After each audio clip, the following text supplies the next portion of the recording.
Bingo. Hello, hello, hello. Welcome. Hello, everyone. Hello, hello. This is Tracy Humphreys. This is Lou Humphreys. Tonight is Wednesday. That means it's time for Hump Day with the Humphreys. We are very excited tonight. We're excited. I couldn't help that.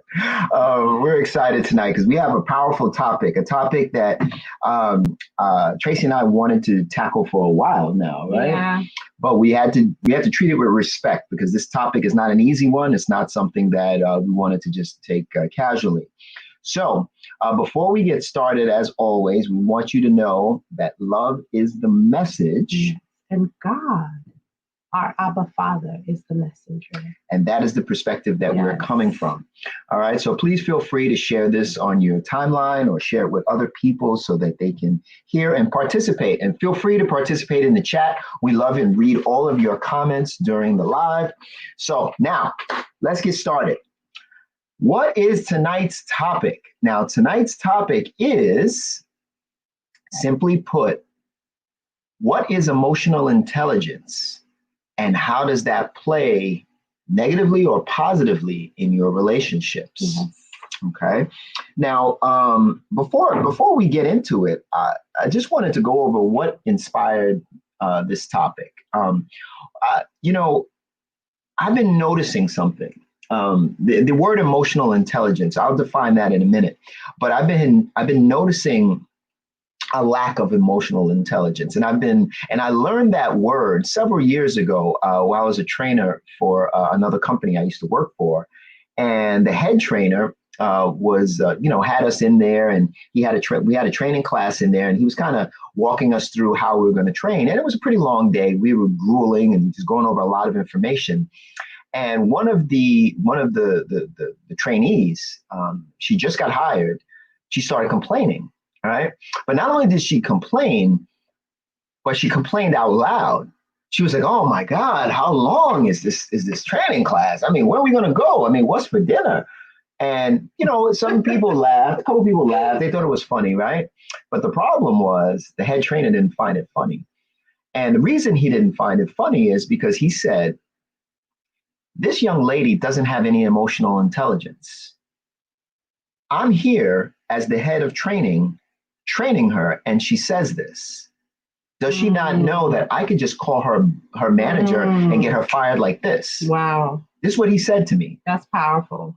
And it made me step back and I said, wow, how many times have people done or said things like that without any lack or oblivious to who they're talking to, where their circumstances are, but because they're a slave to their feelings, they just blurt things out. Right? Hey, Faith, how you doing? Welcome. Hey, Faith. Glad you could join us. So that's why I just wanted to share that, because I think that was important for me to mention, because a lot of times you might find yourself in this. I know I've found myself in that scenario many times where I was not exercising good emotional intelligence. I was, blurting things out, or I was a little insensitive. So now, that being the case, let me get into what exactly is emotional intelligence. Okay. So, what is emotional intelligence? Well, emotional intelligence, by definition, is the capacity to be aware of, control, and express one's emotions and to handle interpersonal relationships fairly and with empathy. Keyword, empathy. Right? Now, the reason why this struck a chord with me is because as a man, sometimes men we've been labeled as being insensitive. We've been labeled as being not emotionally intelligent, and to some extent, that's true. And part of the reason why it's true is because the emotional aspect of a man isn't cultivated at a very young age, right? We're taught at a young age, listen, you got to suck that up, man it up, hide your emotions. You got to get things done. Why? Because you're a man and you need to move in a certain way. And to a certain extent, there is value in that because as a man, you shouldn't be overly emotional. However, the emotional side of you does need to be developed. Why? Because that emotional side helps you have interpersonal relationships with other men, with women, with relationships in business, with relationships romantically, with relationships academically and professionally. So we do all need to have that. It's called the emotional intelligence quotient, right? We all need to have that fully developed.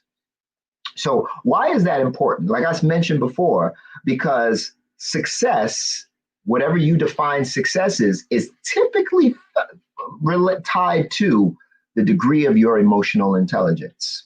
Okay, that's you can look at it as a barometer of your success. Okay, Proverbs, even in the Bible, Proverbs 29:11 says, "A fool gives vent to his spirit, but a wise man quietly holds it back." All right. Wow. Now, I want to make Wow, something that's very. powerful. I want to make something very clear. I'm not saying that you're not allowed to express your emotions, right? I'm not saying that you can't be passionate. I'm not saying that you can't be angry. I'm not saying that you can't express how you're feeling. But there needs to be some regulation. In your home, you have a thermostat, right? And your thermostat regulates the temperature of your home, right? Now, the heater, which gives heat, doesn't care what temperature it is. It just works. You put fire, it gives heat, and that's all that it does. The thermostat regulates the amount of heat, the appropriate time the heat comes, right? And see, that's the challenge that a lot of us are lacking, is that we don't have that emotional thermostat. We just turn on the heater, blaring heat, right? I mean, it's cold, turn on the heater. It's hot, turn on the AC, right? You be in the AC in -0 degrees because you just got it on. There's no thermostat. So what I wanted to share with this is, what are some good examples of emotional intelligence, all right? And I think this is important because I resonated with this, and maybe you can resonate with this also. A person who has good emotional intelligence, they're able to read other people's emotions. Now, nobody's saying you have to be a mind reader, but clearly, if somebody walks into the room and they're like this, telling them a joke, asking them something frivolous, is probably not using emotional intelligence, because clearly that person's emotions, what their vibe they're giving off, is anger, right? So maybe you want to be empathetic, not be aggravated, but be empathetic. It's like, hey man, what's going on? Hey, are you okay? Right? They may or may not give you the answer, but at least you're being empathetic towards their situation, right? An emotionally intelligent person understands how to regulate their own emotions. So the same example, she's fired up, right? Tracy's my wife. She walks in the room, she's fired up. But guess what? I'm in a different mood. I'm in a joking mood, right? I see that her body language, I see that her affect is angry, and I'm like, what is she gonna do? I'm not adding to the situation. Was I supposed to play the role and be angry? No. Listen, my wife is fiery too, by the way, just to let you know. And I'm talking from experience, right? So the point was, I had to learn, and I'm glad you just said that, because I had to learn in our relationship to read her emotions, right? That way I could become a better husband. Because if I don't read her emotions, now I can never read. Men, don't ever try to completely think you can figure it out, because you cannot. That's sidebar. But I know enough about Tracy and her personality and who she is as a person that I'm able to say, oh, you know what? Now is probably not a good time. Let me give her space, right? Or maybe she's sad. Maybe she needs some cheering up. Or maybe she's too quiet. Or maybe she's overly talkative, and she's nervous. So just trying to read, and that way you get a better handle of the person you're around. An emotionally intelligent person understands that their thoughts create their emotions. So if they facilitate controlling their thoughts, they regulate the power of their own emotions. So that's a fancy way of saying this. If I keep thinking, you know what, dude owe me some money, and it's been 3 months since his punk self paid me. Man, I hate when people do that and then they fire themselves up, right? What happens is now they're all fired up, and then they walk into maybe their job and they're still thinking about the dude that owes them money and they're still fired up. What are they going to be doing? Now they're going to, their thoughts create their emotions, right? So they're walking into a place where those thoughts and those emotions are not really appropriate. An emotionally intelligent person says, you know what, let me not even think about that. Let me leave that alone right now because that's going to aggravate me. Let me think about something else. Let me do something else, right? And that's how, in Napoleon Hill's book, Think and Grow Rich, chapter 11, talks about transmutation. That's essentially what transmutation is. Knowing you feel a certain way, but shifting your thoughts, shifting your behavior. So you stop, ruminating on that, right? There's a bunch of them. I'm not going to go through all of them for the sake of time, but they know how to stay calm, right? They understand the connection between their actions and other people's reactions, right? So if she's in a good mood and I come in with a negative mood, what is that going to do? What kind of reaction is that going to do? I'm going to affect her mood by my own imposing emotion, right? So that's just being a little aware. It's emotional intelligence is another word of being self-aware, right? Now, bad or negative emotional intelligence, ask yourself if you've ever said or heard any of these. A person always has to be right. They're oblivious to other people's feelings. They behave with insensitivity. They blame others for their problems.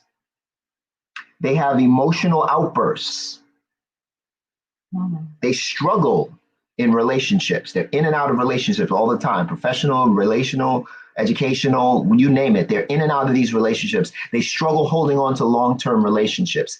If you hear or see those behaviors, or if you yourself exhibited some of those behaviors, that's an example of some negative emotional intelligence or underdeveloped emotional intelligence. I don't even like to say it's negative, just underdeveloped. Maybe you haven't gotten to the point where you've even recognized it, right? So you didn't have a chance to kind of shore it up.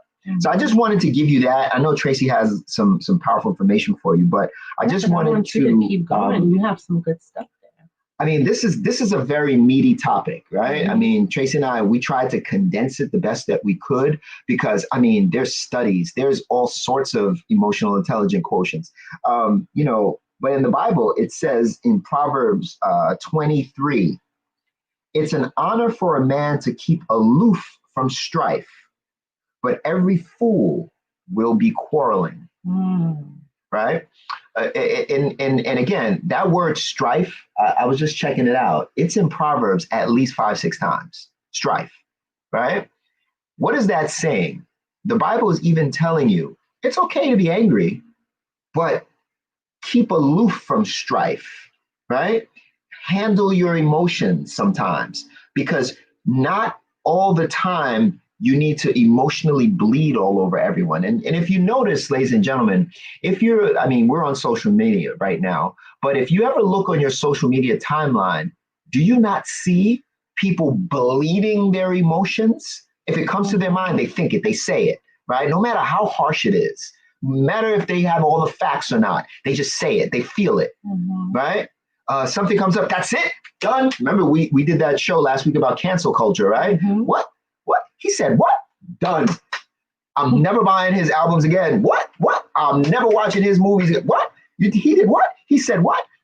And again, it's this over outburst of emotion. So, but let me before I go off on a tangent, I want you to really get into your stuff, Trey. There's so many comments. I just want to. Well, so we had Faith on Hey Faith. We also had Nicole Taylor. Ooh, woman of God, powerful woman of God. Hello. Welcome, Antonio Burnett. Welcome, my brother. Good to see you. And then Faith had a question. She said, if you don't express yourself emotionally, is that considered negative emotional intelligence. And she said to add to her last comment, if you don't express yourself emotionally and then have an emotional outburst or just blow up. A great question. And to answer your question, that's an example of underdeveloped emotional intelligence, right? I won't even say it's negative. I would just say it's underdeveloped emotional intelligence. Because if you find you're talking to someone and this person has these sporadic outbursts, and there's outbursts of mean, or they just go at it, right? And they're oblivious to it. Or maybe they just blurt things out and they're just kind of insensitive about, yeah, I said that, or, hey, I was upset. If you see that, then that person is underdeveloped in their emotional intelligence, right? And that's something that they need to work on, right? You can work on it by through counseling. You can work on it through prayer, through a pastor, through either a good friend to pull you to the side and make you aware of it. Tracy, just to be fully transparent, in our relationship, there have been plenty of times where I had outbursts, or I wasn't emotionally developed enough. Why? Because, like I had mentioned earlier with men, we're not taught to cultivate our emotional side at a young age. So we have to kind of figure it out when we get older, particularly after we get married, because now we're with a woman who we want to be with, and a woman who is requiring that emotional back and forth. And we have to learn, if we desire to stay married, how to do that. Remember, I said before, a person with underdeveloped emotional intelligence, usually they struggle in their relationships. They're usually in and out of relationships. They don't cultivate a relationship. Why? Because they're not even aware of some of the things that they say or they do. That's damaging, So I just wanted to share that before we get in there. What's happening, Nick? Thank you for joining. Hey, Farida, thank you for joining. Welcome.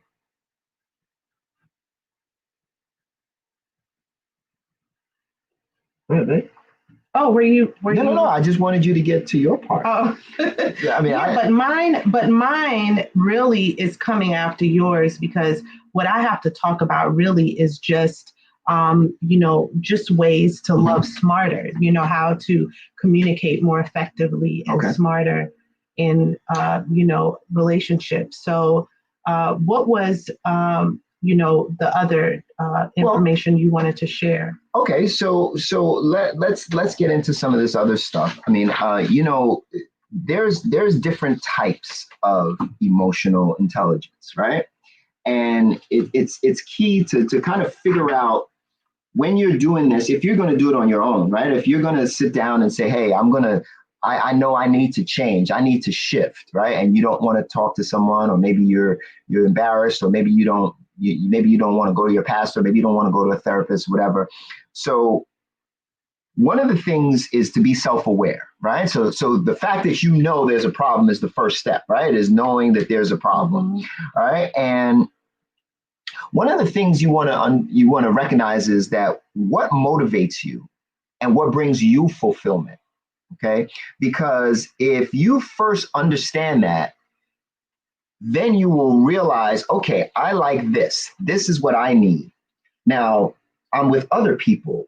Do they like those same things? Do they need those same things? Because if they don't, well, now okay, so it's kind of like, I like the color blue, right? And I wear blue all the time. And I see her and she's got pink on. I'm like, yeah, what's with the pink, right? If I don't understand that she has a different things that she likes, and try to understand, oh, well, pink is kind of nice, it's kind of bright, whatever, and get value from that, then I'm never going to be cohesive with another person, right? So the first thing is self-regulation, right? There are 5 things in 5 different types of emotional intelligence. Number 1 is self-regulation. I kind of talked about that earlier, but that's the ability to manage one's negative or disruptive emotions. So, for example, I'll give you a clear example. Tracy told me earlier in our relationship, she said, Lou, listen, sometimes I get a little fiery. So when I'm in that mode, give me time to cool down. Because I'm the type of person, I want to resolve it. I want to talk about it right then and there, right? But she's like, let me simmer down. Let me get my thoughts together. And that way I can respond to you in a better way. And what I've learned over the years, as hard as it was for me to accept that, I accepted it because I accept her. So would you say that that was emotional intelligence? That was a clear example of emotional intelligence, even more so than what I had, because she knew herself. And you know yourself better than anyone else. So if you know you have a fiery temper, right? Tell somebody, hey, you're going to have to give me 5 minutes to cool off. Or if you know you have a fiery temper, you know what? I'm not going to go over there. Because if I go over there, somebody's getting knocked out. Men, if you know you have trouble with your lust, right? One of the things that I tell men is it's really simple, man. If you know you have a weakness for ladies, or you know you have a weakness for doing dirty business, don't even put yourself in that scenario. Don't even put yourself in that circumstance. If you find yourself in the circumstance, get up and leave. I've done it many times. If I find myself in a situation where I'm not sure, I say, you know what, I don't really need to be here. Get up and leave. If you're not sure what's going on, even if it's not that, even if you're in a situation where you're seeing shady things going on or things you're not too sure about, don't wait. Get up and leave, because your intuition, your spirit inside of you is telling you something ain't right. That's a part of self-regulation, right? That's how you manage conflict. If you desire to be a manager, a leader of any sort, you must have that quality. You must. I can give you stories galore, but I remember there was 9/11. I used to work for it. Tracy and I worked for the same company. And at the time when I was working there was I had a manager, and I had a manager, right? I don't kind of like that word, but anyway, the person that I worked for, 9/11 happened, right? Boom, plane crashed into the building. We didn't know what was going on. We were at 55th and Lexington, right? We had no clue about what was going on. We just knew the World Trade was on fire. I was on the phone with Tracy, like, what's going on? And she's like, I think a plane crashed into the building. It was so much chaos and confusion. This guy, in his infinite wisdom, 15 minutes after the plane crashes into the first tower and the tower's on fire, he comes running with a book bag on. He goes, look, I don't know what the heck is going on. They kidnapped people over Pittsburgh. They crashing planes in the building. The terrorists are attacking the United States. I'm out of here. And he just runs off, right? He's yelling and he just runs off. Now, mind you, he's in control. He's supposed to be the leader. And this is what he says. Of course, everybody's looking at him and then looking at each other like, what just happened? What's going on? A leader handles a situation. They regulate their own fear. They regulate their own outbursts, their emotional outbursts. And they say, hey, let's assess the situation. Why? Because I have people who are looking to me for leadership. Even if I'm scared, I've got to be calm and let them know, hey, guys, listen, I'm not sure what's going on, but there seems to be some sort of terrorist thing, I think. So what I suggest you do is I suggest you go home. Right now, I'm going to go home because I'm not sure how to handle it. Had he said that, we would have all got up and left. What we did, we stayed another 45 minutes trying to figure out what's going on because our leader bailed on us. All right. Number 2, motivation. The ability to be self-motivated, all right, with a focus on achieving internal or gratification as opposed to external praise or reward. So if you have a high degree of emotional intelligence, then you're someone who you don't necessarily always need someone to say, hey, you can do it. Great job. It's nice, but you're self-motivated. Yeah. Empathy. That's the key word. That's the big one. The ability to recognize and understand how others are feeling and consider those feelings before responding in social situations, right? So I gave you that example earlier about the young lady in the training class. Here it is. She's a new hire. She's in a training class for the new job that she just got. And she's complaining out loud to the head of the training department. Probably not smart, right? Fellas, if you're with your lady, describing the physical attributes of another woman to your woman or out loud so your woman can hear, probably not very emotionally intelligent, right? It's a lack or vice versa. Or vice versa. It's a lack of empathy. It's a lack of recognizing the situation, assessing the situation, and say, hey, let me guard my tongue, right? Because I'm angry, let me not react. Because I'm lustful, let me not react. Because I'm happy, let me not overreact, because I want to assess the situation of what I'm dealing with or what's going on around me. And the last one is social skills. A person who has a high emotional intelligence has good social skills. They manage they manage their emotions depending on the social environment. So what does that mean? Well, if you're in prison, probably not a good idea to start talking about your emotional feelings to Bubba, right? Probably not a good idea. If you're in an academic setting, probably not a good idea to sing gangster rap lyrics, right? If read your situation, read the room, right? There's always a saying that says, read the room. In sales, they always say, read the room, right? So what does that mean? That says, use your emotional intelligence. If I walk into a situation and the person has a very closed body language, they're upset, they're angry, or they're like this, or they're closed. And if I'm trying to force what I'm saying, oblivious to what I'm seeing, guess what's going to happen? Not only am I not going to get a sale, but I'm not going to endear myself to that person, which means I'm not going to get future business. So again, all these things, they start to become a little redundant after a while, because it's like a many side cube, right? Can I say something? You know what? One of the things that I have been noticing lately is people will just send me a link in my inbox. And I'm like, what's this link?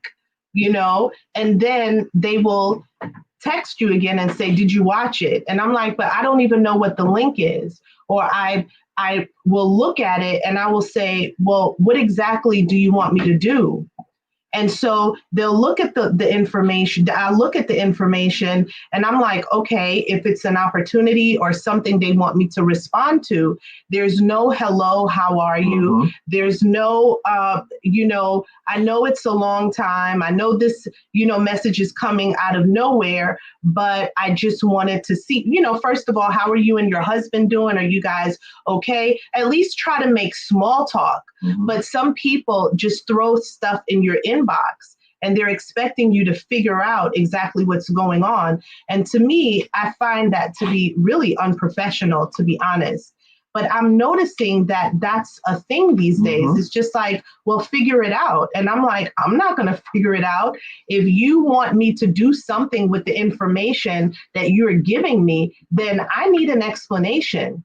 Other people may not, but I'm a person, I'm a conversationalist. I like to get to, know people. I like to get to know, what exactly are you asking me to do? What do you need from me? And so if people are not expressing that, they're just expecting you to figure things out. What it tends to do is it creates this wedge in relationships, and it creates conflicts, misunderstandings. It's not professional, especially if you have a business and you want someone to support you. And even if you want that person to support you, express that, but also, put some other information in there. Show the customer or the friend or the family member, whoever it is, or the client, that you actually care about them and you're not just going after their pockets. So this also applies to this also applies to professional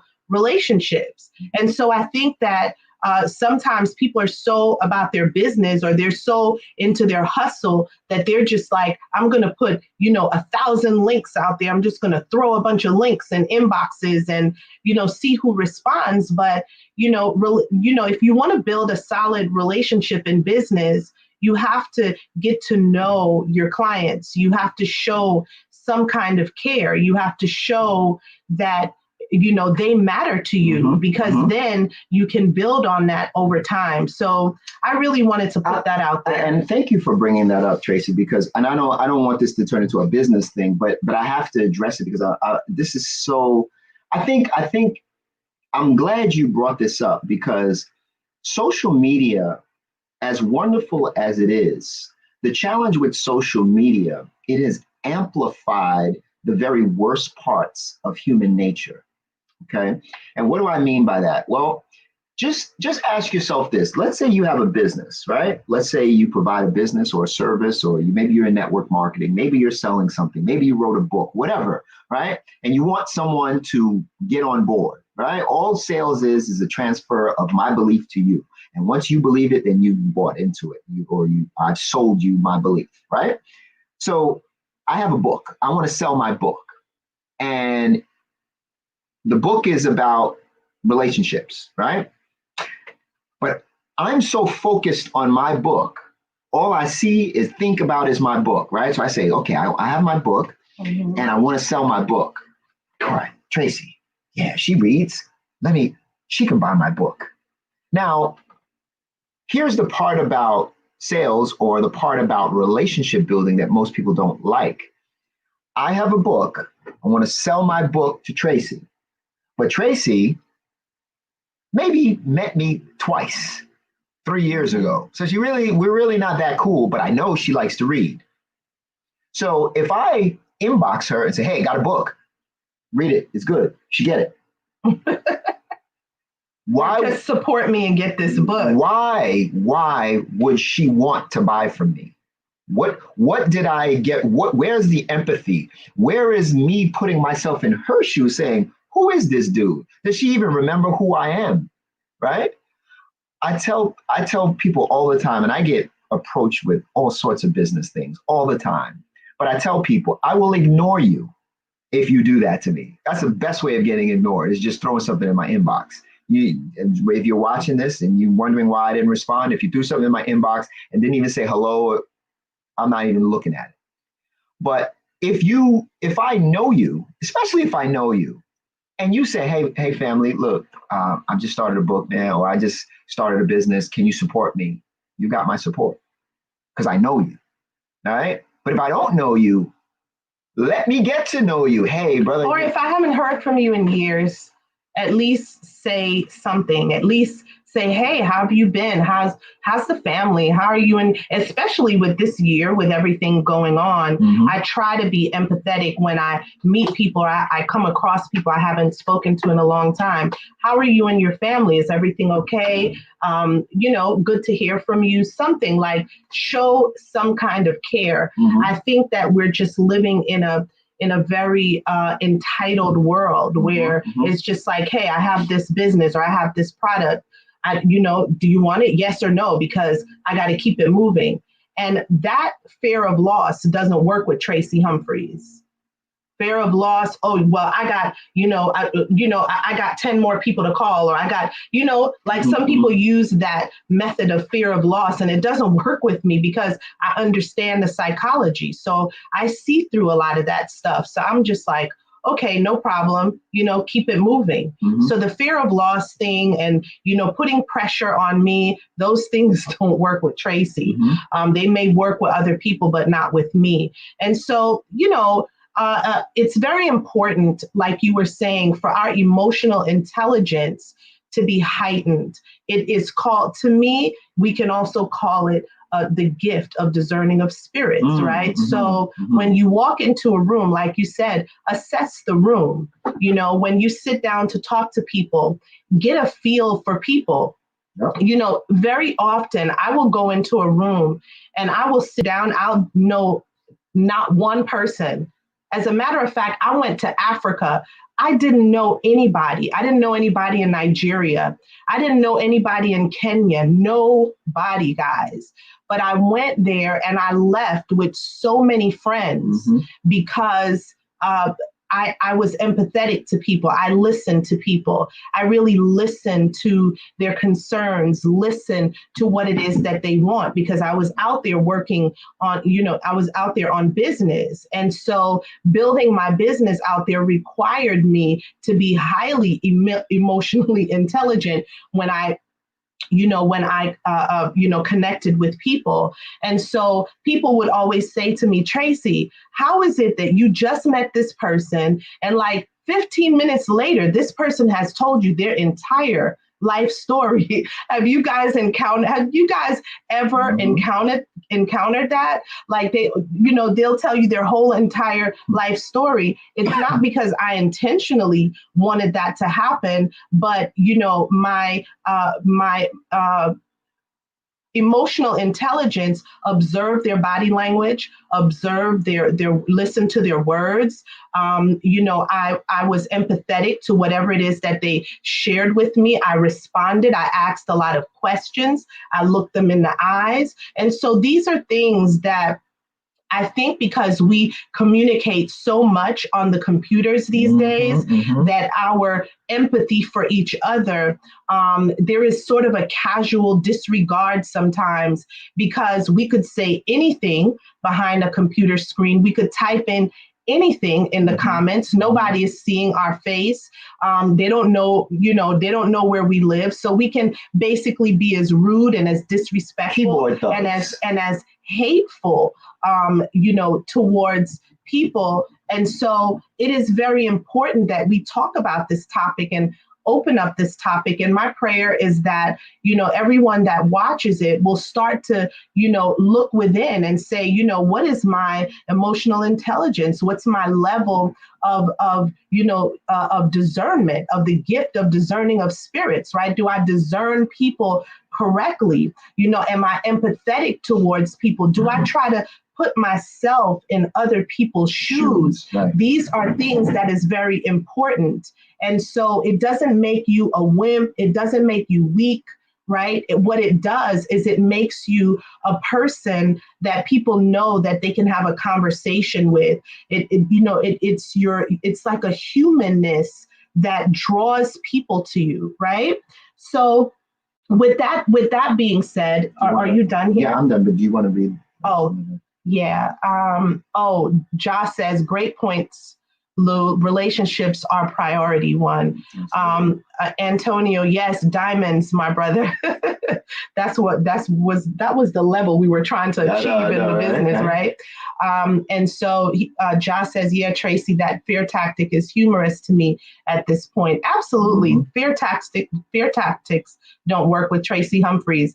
Yes, that happens to me all the time, says Faith. People always randomly tell me their life story, and I love it because I love being here for others and empathizing a great deal. Absolutely. And Faith, I believe that that's one of your gifts, right? Is that you definitely know you're a service person, you're empathetic, you're great with people, and I love that about you, actually. And so let's segue. Are you done over here? Let's segue into talking about, some ways that we can express love to people. We need more love in this world. A lot of the times we can be so harsh. We can be so focused on our issues and our concerns. And it tends to put this ceiling on love, right? And so some of the things that I wanted to share with you guys when it comes to emotional intelligence and love is one, right? The first thing is let your partner, your husband, know, or your wife, know what you feel. Let them know what you feel. Very often, you talk to people in relationships and they really are not in tune and not communicating and expressing their feelings to their spouse. They can write it, they can call family members and complain about it, they can, tell their friends about it, but very often the full expression of that person is not being given to their spouse, to their significant other. And so the way you express your feelings towards your significant other, really it's a part of defining who you are, the way that you express yourself. Right. And so sometimes people pretend to be so strong. They pretend like things don't bother them. And pretentiousness in relationships, especially a lasting one, does not work. We got to 20 years because we had to strip off all of those layers, right? We had to do some work in these 20 years. But one of the things that has kept us true in our marriage is our authenticity in how we communicate and express ourselves to one another. So we're very authentic in our communication. We're honest, we're true, and we have to touch on some very hard topics sometimes. And so if you're pretending, if you're sweeping it under the rug, if you're ignoring it, your partner is never going to know how you feel. And that does not help with longevity in your relationship. So you definitely want to communicate how you're truly feeling. And if it's hard to get to your partner to express that, you need to find time and say to your partner, I need you to sit down with me for an hour, even if you have to make an appointment. But it is critical. Guys, it is vital for you to be honest, transparent, real, and true with the person that you are saying that you are in love with, your husband, your wife, your partner. Please, please, y'all, let your partner know how you feel, right? The next thing is listen from an emotional experience, right? You want to attune to your partner's feelings and listen to their words. Very often, we listen to respond. We don't listen to understand one another. So it's like, I'm just going to wait until this person responds, and then I'm going to say what I have to say. But really listen, even if it's painful at times. There have been times that Lou have had to say things really to me that was difficult for me to hear, but that's what your spouse is there for. They're going to tell you some of the hard things. They're going to be honest with you about things that other people are not going to be honest with you about because of your intimacy, right? At least that's how it really should be. Yeah. But you want to listen, really listen, and attune your ears to what that person is saying and connect with their feelings. Show the support and love that your partner needs. Show them support in whatever it is that they're doing, right? And so, comforting your spouse, loving on your spouse, honoring your spouse, supporting your spouse. Do you know that there are some people, there are some marriages where the husband or the wife is doing, whether it's doing a business or going back to school or creating something, and one of the spouses is just totally against it. They totally don't support their spouse. They don't even want to hear about it. They don't even want to understand it. And do you know the kind of brokenness that brings into your marriage when you do something like that? So my husband is a lot of things, but he by day he is a specialist. He is a sales specialist in an industry that a lot of people don't like, but pharmaceutical sales, and not the one on the streets, guys, not the one in the back alleyways on the street. This one is legal. At least I think it's legal. Yes. Right. And so, my husband does, he does sales, but he also is an artist. This is a part of him that a lot of people don't know, but I encourage him to be an artist. I comment on his art. I'm like, oh, I love that piece. I want that piece for me. Don't give that one away. I encourage him to draw. I encourage him to be creative. I encourage him because this is a part of who he is. And so if he tells me, babe, I have this desire to draw and to create, I'm like, let's do it. Go to the store, get all the supplies you need. Let's get with the artwork, right? And he does that on his spare time. But your partner needs that love and that support from you, right?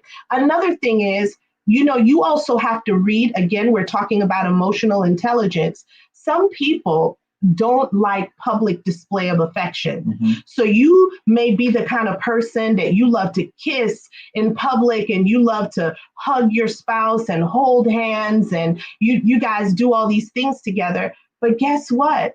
There are some people that don't like PDA. They don't like it.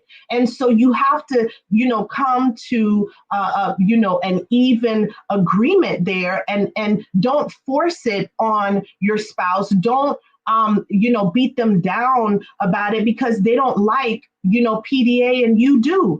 Find the compromise, come in between, right? But it's very challenging for you to force your spouse or your significant other to be hugging and kissing in public if that makes them uncomfortable. Right. Right. Mm-hmm. And so honor that. Please honor that. And when in doubt, ask. We live in a world where a lot of people make assumptions. There's so much assumptions going around. Everybody has an assumption or a thought, or they think, or they heard a little bit of this and a little bit of that. So they think they know the whole thing, right? Mm-hmm. We do this to people. We do this in situations. We do this in politics. We do this just in all situations in life. And so what do they say about assuming? Well, we don't want to talk about that on live. But just because you love someone or just because you're in a relationship with someone, it doesn't mean that you know everything about that person. So please stop assuming. Be respectful of that person's thoughts, their feelings, and their emotions. So ask. Sometimes I have been guilty of saying, babe, I know you feel this way. I know you're thinking this. And you know what? And I'm being transparent here because we've been together. We've been married 20 years, right? We've been together for a good portion of our life. And so you think you know somebody. And there have been many times that he will look at me and smile with emotional intelligence and say, that's absolutely not what I'm thinking.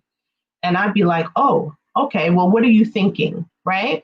And so don't assume, ask, hey, babe, is this what you're thinking? How are you feeling? Ask questions of your spouse. Don't ever assume. And be prepared to work at your relationship. Yes. I think so many people believe that their work is done once they walk down the aisle and they have that beautiful ceremony and they go and move into their home. They think the work is done. Marriage is a continuous work. Relationships, friendships is a continual work. Business relationships, your relationship with your family, with your children is continuous work. But a lot of us don't like the work that comes with relationships. We don't like the work that comes with love. There are going to be many times that you're going to have to put in some really hard, deep rooted work. And so you have to be prepared for that. And so, relationships thrive and they grow when they're being nurtured. It's just like anything else with life. You nurture animals. Even animals need nurturing. Plants need nurturing. People need nurturing. Right. It's so ironic. Y'all are going to get a kick out of this, just sidebar. So earlier today, I was talking to my friend Kyra, and we were talking about plants because she said, Tracy, every plant that I bring into my house, it dies, right? And I was laughing and I said, yeah, it's so funny because I'm struggling with the plants that I have.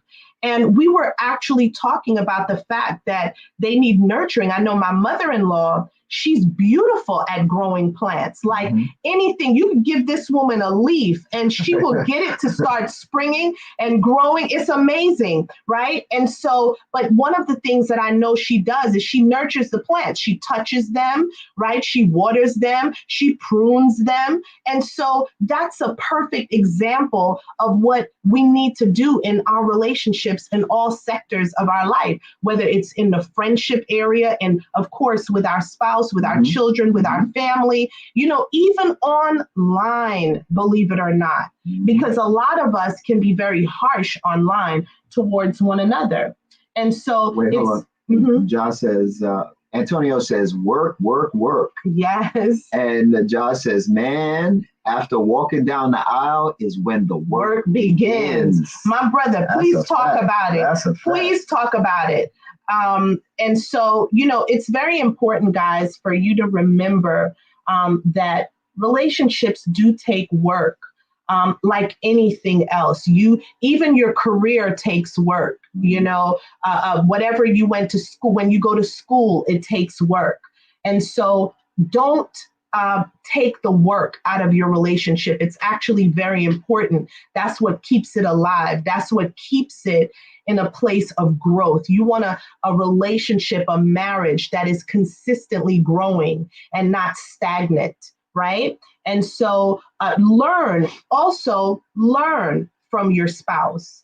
Be willing to learn from your spouse. Be willing to listen to what they're saying and getting information from them. Sometimes allow your spouse to be the one to teach you something, because sometimes we can get so haughty and we could get so full of ourselves. Some of us might be PhDs. Some of us might be medical doctors or nurses. You may have a high level position. You may be doing exceedingly well in your business, but sometimes we think that because we're doing these things that we're beyond learning from our spouse. Maybe our spouse doesn't have as high position, as you do. And maybe one is, might be working as a secretary. The other one is working at a job, but it doesn't mean that that person doesn't, working as a doctor, but it doesn't, or a VP, but it doesn't mean that the person who has a position that may not be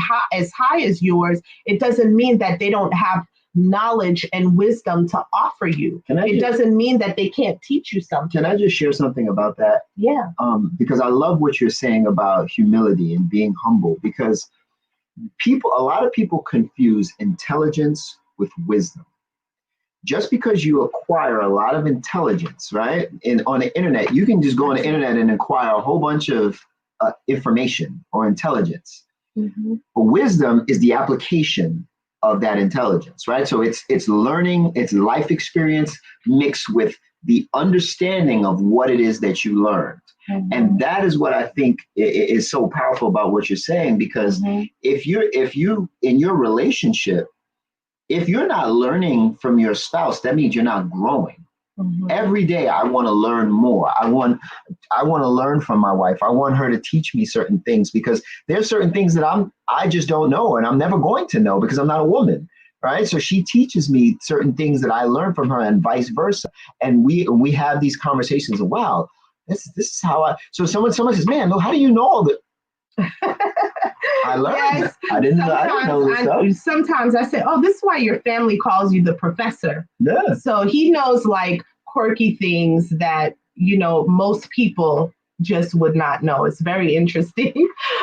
But, so learn from your spouse, learn from your significant other, be willing to learn, be willing to grow, be willing to submit, especially women. I know, women, we can get so far ahead of things.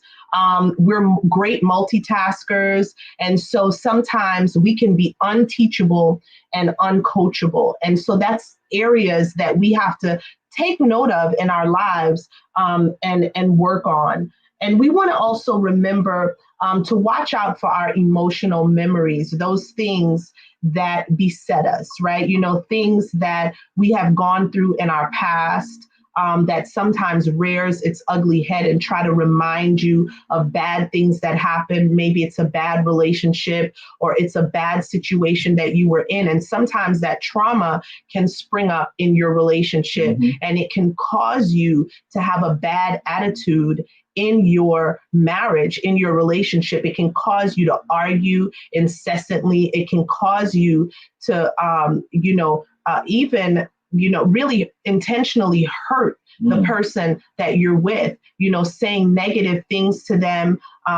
So, leave the past in the past. I know it's very hard because it's a part of who we are, but our past is not a place of residence, they say. It's a place of basically reference. So you can reference your past when you are talking about a testimony. You can reference a past relationship mm-hmm. when it comes to, anything that's progressive and anything that's dealing with growth. But if you are bringing up your past relationship in terms of comparison, in terms of making your spouse feel bad about who they are, or using the past in an argument, you definitely want to be careful of those things, because it can really cause deep discord and division in your relationship. And so the next one, I'm almost done. And so remember this, that the only problem with making mistakes is not admitting it. When you've made a mistake, just say, I'm sorry. That's it. Just say, I'm sorry. There were times in my life, a few times in my life, I even repented to my husband, repented for things that I've said when I was not in a good mood, when my heart wasn't right. And I said things to him. And I literally said to my husband a few times with tears in my eyes, not haughty, not bold, and all of that. I said it in such humility. I said it with tears. I said it crying, like, forgive me. I'm sorry. And so sometimes, when you make a mistake, admit it. And then there are going to be times when you have to look your spouse in the eyes and you have to wrap your arms around them and say, I'm sorry. Let them feel you're sorry. And also, the best apology, and this is really emotional intelligence, is if you did something that really wounded your significant other, make sure that you don't do it again. Make sure that you don't keep doing it. The best apology is change behavior. So change your behavior, change the things that you were doing before that was really damaging the relationship or that caused trauma in the relationship. Very often the reason why some people who get back together from a traumatic situation, the reason why they don't they don't make it the second time around is because that apology was only a quick emotional one. It wasn't a changed one. And so when a person apologizes, you need to see change behavior at least 6 months to a year before you can say, okay, really, this person has changed. And that's if it's something that was really traumatic, like, infidelity or something like that, right? And so you want to definitely make sure that changed behavior, you see it, and you see it consistently over time. And so use change as an opportunity to grow your relationship. Whenever you change in a relationship, we went through this. Change is stressful at first, right? When you have to be conscious of not doing and saying certain things that you did before, that change tends to be, very, you have to walk a careful walk with that change, right? And it can be stressful because you feel like, oh, I don't want to mess up again. I don't want to upset this person again. But over time, that change invites growth. It creates an environment of growth for the both of you. Because as you're changing, you both will change together and make some really powerful adjustments that can renew and restore and revitalize your relationship. So those are just some things that I wanted to share when it comes to love and emotional intelligence. It's important for us to really pay attention to our spouse. And one of the things that I love that Lou said earlier is that, if you walk into the room and you're in a playful mood, but you see that your spouse is very serious, or your spouse may even be crying, or your spouse is upset about something, please don't run over to him or her in a playful mood. That's almost disrespectful because you're disregarding their feelings in that moment. So this is a moment for you to stop and say, hey, honey, are you okay? What's going on? Talk to me. And if the person is like, no, I don't want to talk right now, don't force yourself. Say, hey, look, I'm here. When you're ready to talk, come to me and let's talk. And so sometimes forcing yourself on a person, forcing them to communicate when they're not in that mode, it may even do further damage because it can cause an even worse argument. You can blow up. So just be emotionally intelligent in that area. Be emotional intelligent. And men, sometimes I know men, your cues can be a little off at times, but learn, ask your spouse, what are the things that, I do that might, drive you up the wall a little bit. It's okay. You can have these frank conversations, sit down and talk to your spouse about the things that bother you. Sit down and talk about your negotiables and your non-negotiables. Let these things be known from your heart. Be true, be genuine, be open, be transparent with one another, because we're finding that so many times relationships and not just other relationships, this was a process that we had to go through, right? And so we went through this process of healing and restoration and communicating and making certain decisions to not do certain things, right? So you want to make sure that you're having those face-to-face loving conversations, you're holding each other's hands. Maybe you want to have this conversation in a when you're away from the children. Try not to have too many heated conversations in front of the children, because remember, they are watching you and patterning everything off of you. And so you want to teach them that you don't need to have heated discussions. Sometimes sit down and talk with one another, hold hands, and discuss even challenging things. And you can let your children even see sometimes that, hey, we can agree to disagree without, getting a taser and like tasing each other in the house, or right. tearing down the curtains and the chandeliers, right? Right. Also too, women, Tracy had mentioned about men before. And men, we need to be a little bit more emotionally intelligent, learn to read women's emotions. And women, understand this: men cannot read your mind. We don't process things the same way in which you do. So what may be obvious to you may be not so obvious to us, or we may not even have looked at it in that manner. So that's part of understanding and empathizing on both sides so that you can grow a little bit more. So I just want to sum this up before we go. And like this, emotional intelligence is an integral part of forming and developing meaningful human relationships. Okay. There was a study done by Schutt, that's the guy's name, Schutt, in 2001 that found over a series of studies, there were significant links between a high emotional intelligence and more successful interpersonal relationships. All right, so that's just reconfirming what I said. But Maya Angelou said it the best. He said, anyone can become, I've learned that people will forget what you said, people will forget what you did, but people will never forget how you made them feel.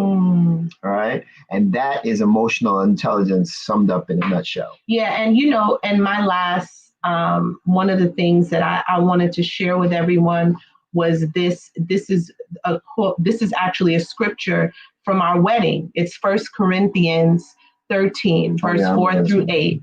It says, and y'all know this, but really listen to it as I say it, please. Just give it a chance. Listen to it. It says, love is patient and kind. Love does not envy or boast. It is not arrogant or rude. It does not insist on its own way. It is not irritable or resentful. It does not rejoice at wrongdoing, but rejoices with the truth.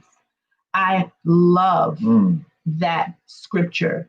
That was, one of the scriptures that was read at our at our wedding. And who knew that we would have to live out every ounce of this scripture.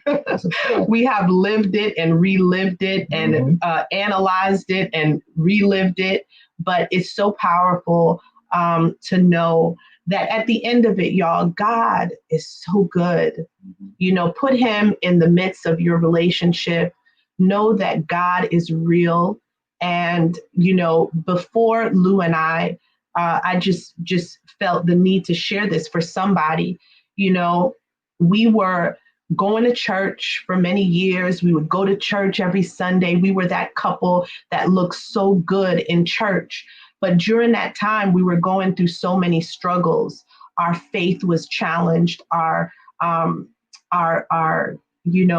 relationship was breaking down. And we held it together in public, right? We held it together and we kind of pretended, yes, that's the truth. And, we had to go through this tumultuous time in our marriage. But when we reconciled and came back together, we reconciled through the love of God. We reconciled through prayer. We reconciled through the word of God. And that's what transformed our relationship. I'll be honest with you, we're talking about emotional intelligence today, but it's the word of God that transformed us. It's prayer, it's getting on your knees, it's praising God. It is not anything in the world. What saved us, what saved me, what saved our home, our marriage, and everything about us was the word of God. It was God's love.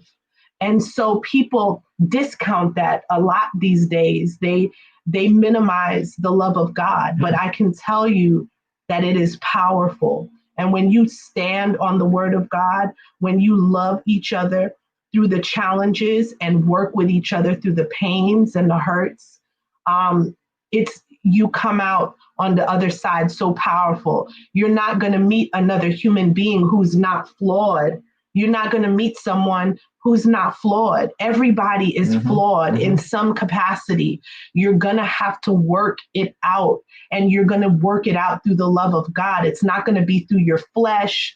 It's not going to be through the stuff happening in the world. It's going to be through the love of God, and it's going to be through you both getting on your knees and praying and humbling yourself before God. And so, guys, let me tell you, he's real. And so above everything that we said today, emotional intelligence is really being connected spiritually, having your heart to connected to our Abba Father. That's where it's going to clear up a lot of things for you. It's gonna cover up the voids, all the voids that you feel in your life, in your marriage, in your relationship. There is nothing more powerful than the love of God in your marriage. And let me tell you, we have been on a prayer call with some powerful people. And when we hear them pray, this couple, because I have to share this publicly. She was actually earlier in the comments. Her name is Nicole Taylor. I mean, I've listened to her and her husband pray, and they can pray down heaven. And you could tell that there is a solid foundation in their home because they have a prayer life, and they have a life that really is truly committed to God. And so that's where we strive to be every single day of our life now moving forward. And so it doesn't matter what comes our way. It doesn't matter the challenge. We know that through the love of God, everything will be okay. Faith says, yes, Faith, I know yours. Yes. It says 1 Peter 4:8 is so prevalent here and happens to be one of my favorite scriptures. Yes. Above all, love each other deeply because love covers over a multitude of sins. Yes. It doesn't. Now, let me tell you, there's some sins that, God will expose and he will deal with. But most of all, our human frailties, our human challenges, it covers a multitude of sin. So love one another. Love. I know it's hard sometimes. Some people tell me that they would rather deal with dogs than with human beings, but don't be like that. Love on people. Don't speak that into your life. Don't give up, because if you get sick or if you need prayer or if you need help, your dog is not going to be able to do that for you. Your cat and your ferret or snake or whatever you have in your house that you love, it's not going to be able to help you, but it's human beings. It's us helping one another, loving one another, forgiving one another, and walking each other through our challenges and helping to cover each other, right? In love and in prayer. So that's all I have for y'all tonight. This was from my heart. And so thank you for tuning in and for staying with us and listening. Absolutely. And as always, we will be back next Wednesday with a new topic. We look forward to seeing you. God bless. And catch you guys later. Good night, everyone. Love y'all. Take care, everybody.